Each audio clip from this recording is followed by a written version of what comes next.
Hi guys, I hope you're doing well. Today what I'm going to show you are rib stitches, the rib stitch, and I'm going to talk about how to identify the stitches on your needle, which stitches you're looking at, and how to know when you put it down, where to pick up again, and which part of the pattern you're on. And I'm also going to talk about some things to do to troubleshoot when you run into a problem. So I'm going to hand the camera over now. Hello. To Oliver. This is Oliver, and he's going to be my camera holder. Yes. And do you like holding the camera for me? Yes, because I get extra brownies. You do. You don't really like holding the camera, but I do bribe you with extra brownies, don't I?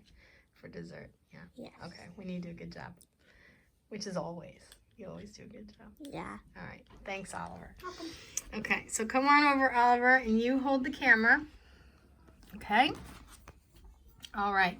So the first thing we see is that we have to count 20 stitches on the needle, or find out how many stitches we have on our needle, because this is a pattern that now is reliant on the number of stitches. Now we're going to do some math. So I count my stitches, 2, 4, 6, 8. I find that I have 20. And now what I'm going to do is figure out how many sections I'm going to make, because whether or not I repeat the pattern, start with knit stitch every single row, or I alternate the pattern, knit stitch, purl stitch, knit stitch, purl stitch, depends on how many sections I have rather than how many stitches on the needle. So I am going to do 5 sections, which is an odd number. 5 sections of 4 stitches each equals 20 stitches on my needle. And I can see here now that the last stitch I did was a knit stitch.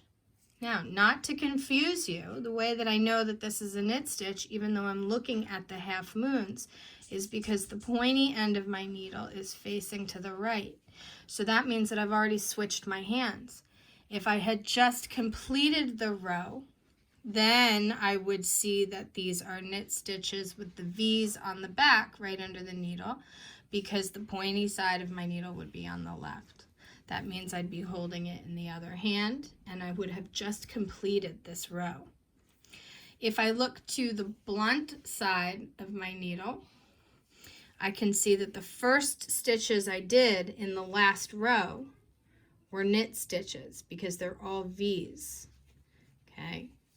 And then if I turn my fabric and switch my hands to get ready to start knitting again, I'm now looking at the back of the knit stitch, which of course we know looks like a purl, because they are equal and opposite.